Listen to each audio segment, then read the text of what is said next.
All right, we're live. Couple minutes after noon. Thank you for being here. I know it's impromptu, but what's cool about this technology, you can always watch it later, even if you're not watching it live. But if you can tune in and you have a question, just put your questions in the comment section and I'll get to them. It's Tarot Tuesday.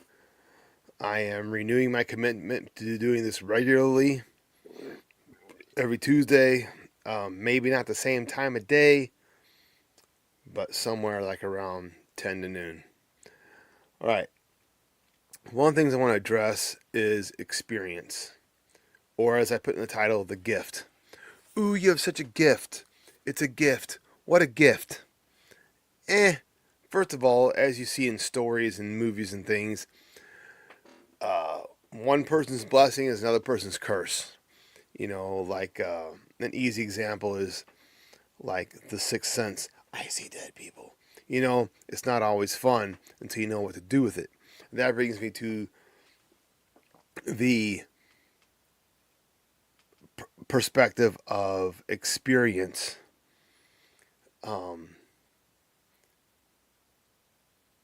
As with any gift or talent, the best thing you can do is apprenticeship.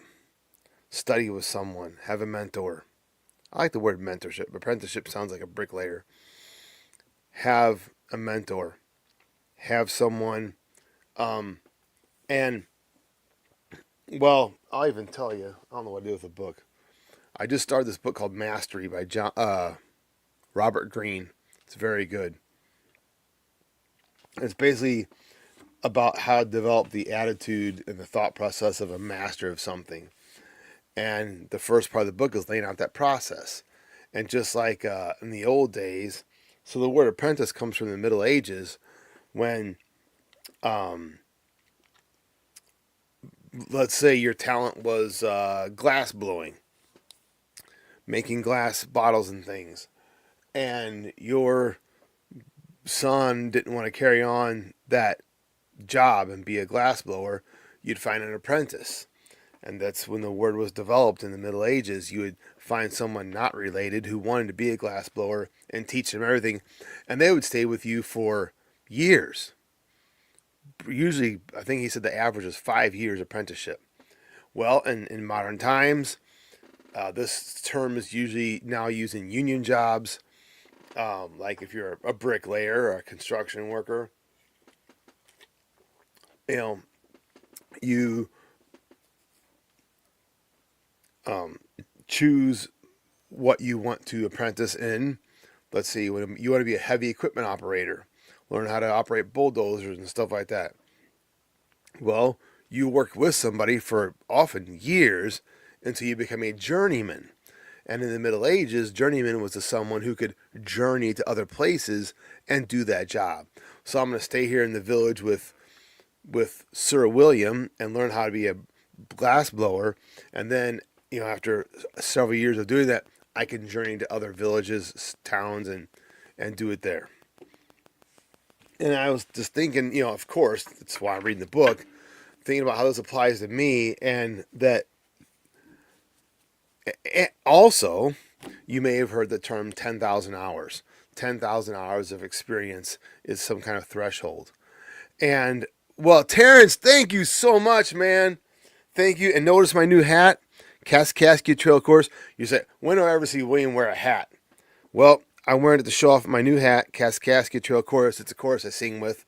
And anybody who wants to sing, anybody who loves to sing, is welcome to join us.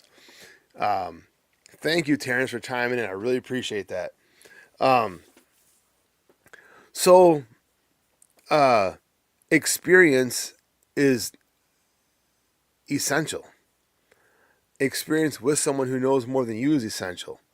And therefore, being willing to learn from your mistakes is essential.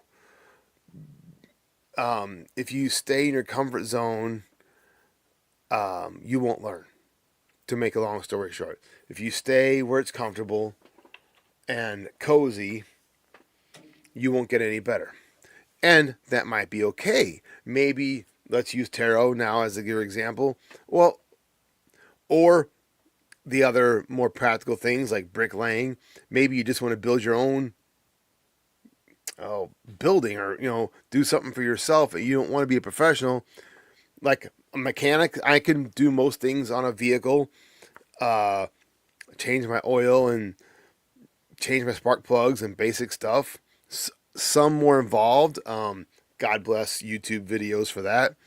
But I have no desire to be a professional mechanic and work on other people's cars all the time. Cooking. I love to cook. Don't want to be a professional cook at all, or a chef. I learned what makes a chef is basically being a kitchen manager. I have no desire to do that, but do I love to cook for myself? Absolutely. Absolutely love to cook, but I don't want to be a professional cook. I like to experiment, play around with flavors and spices, and so on. So,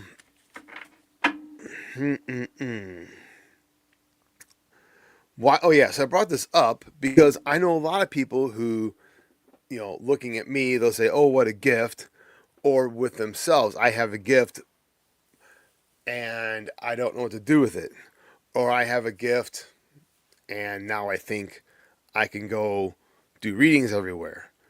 Well, if that works for you, fine. There are some people who just want a reading that you're going to give them. There are some people who want more in-depth spiritual knowledge that you don't have yet. But again, it's whatever you truly desire. What level do you want to take it to? And I was thinking about the hours I've done readings, and it's a lot more than 10,000. It's probably 20,000. So what do we want to get insight from today? Let me say my little prayer.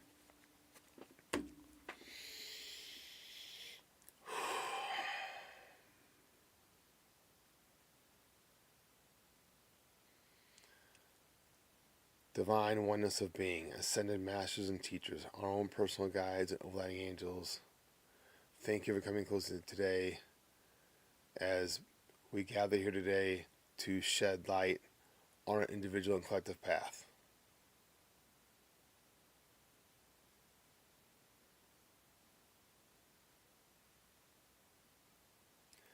Terrence, this might be for you since you're the name I see there, but what they're showing me, I haven't seen this in a long time, but people use what do they call it? The edging bricks on landscaping, all right? And the ones I'm seeing have the scalloped top like this, okay? I don't know if that means anything, like that specific kind. They are more upright than they are flat, and they have that scalloped, curves on top, all right? People used to see them all over the place on landscaping edging. And what they're saying is boundaries can be really pretty. Boundaries don't have to be concrete walls or barbed wire fences. Boundaries, so it's not just a boundary, it's a point of demarcation. It's a distinguishing line between the mulch and the grass. Anything else I need to say about that? No, I think it's just the boundaries can be beautiful.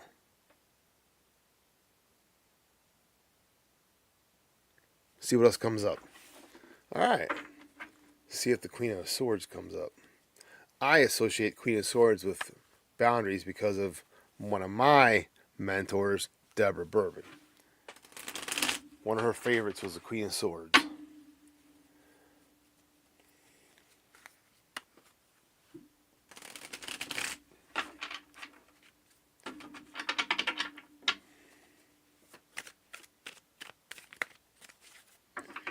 Yeah, Terrence and anyone else who's interested, my Facebook account got disabled,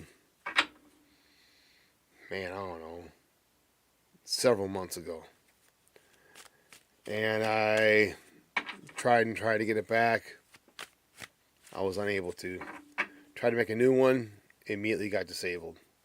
Because Facebook said, hey, we disabled your account. Stop it.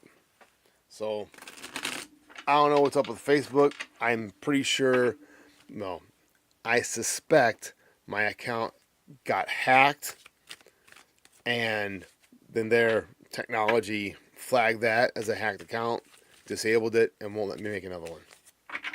So anyway, here we are. Might be about binders, might be about something else. Let's cut.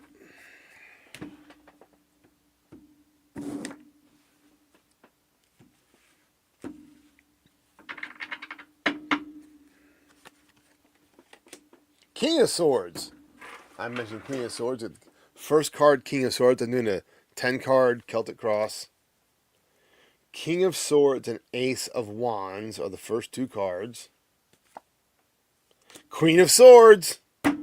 King of Swords and Queen of Swords. Wow, wow, wow. Five of Cups. In the conscious mind is a Knight of Cups.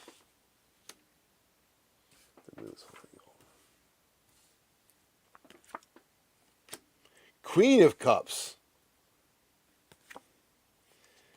In the position of self is Five of Wands. Conflict. The Emperor. Four of Swords. Three of Cups. Okay, another cup. Let's look at this. 1, 2, 3, 4 of 10 are cups. 1, 2, 3 of 10 are swords, and 2 are wands, and 1 major, the Emperor. Interesting, all the positions of power. King, Queen, Queen, Emperor. That's 4 of 10 have authority or power. That's interesting. And in the position of the self is 5 of Wands, which is very simply conflict. So, one of the main features of this reading is to resolve conflict, listen to your inner authority. Take command of yourself. Yep. So in the position of the Emperor. Now there may be, kind of like in that book, there may be a mentor or a leader that you model, which would be the Emperor in this reading. But overall, whether there's that person really in your life or it's more of a archetype, resolution of conflict comes through listening to and cooperating with your inner authority. King of Swords. Let's go through them one by one. King of Swords. It's important. Let me hold this up since you can't see the cards. It's important to keep a high perspective. See how his throne floats way above the trees? Use your disciplined and brilliant mind to raise your perspective, to get a higher perspective. In my everyday life, I use the word D-tip. Don't take it personally. It's not personal. Let it go. Do your thing. Be true to yourself. Keep a higher perspective. Don't get dragged down. Crossing that is the Ace of Wands, the initiation of fire. This is your, okay. So let me give some context. In the past, 5 of Cups. So I'm going to quit feeling sorry for myself, not going to dwell in self-pity anymore. I'm going to get fired up. I'm going to get excited. I'm going to get energized. This also correlates with Archangel Michael. So Archangel Michael and Queen of Swords both show up. That is cutting cords, baby. Because one of the first things I learned to do and all this stuff was a meditation to ask Archangel Michael to cut cords. And it works. Worked for me. So 2 cards right there with cutting cords. Queen of Swords and Ace of Wands. So you have Archangel Michael. You have the initiation of fire. I want you to contemplate fire, which is light, heat, and burning. The light of awareness, the heat as in expansion and growth, and burning as in once you burn, transformation, permanent transformation. Once you burn something, you can't unburn it. You are engaging when you accept your inner authority, you are accepting transformation of self. And that leads to the Queen of Cups, who is also a master of boundaries because her task is to be receptive without being a doormat. To be receptive without being taken advantage of is the challenge or task associated with the Queen of Cups. And you're able to do that when you have healthy boundaries, as evidenced by the Queen of Swords. In the conscious mind, the Knight of Cups, putting those emotions into action.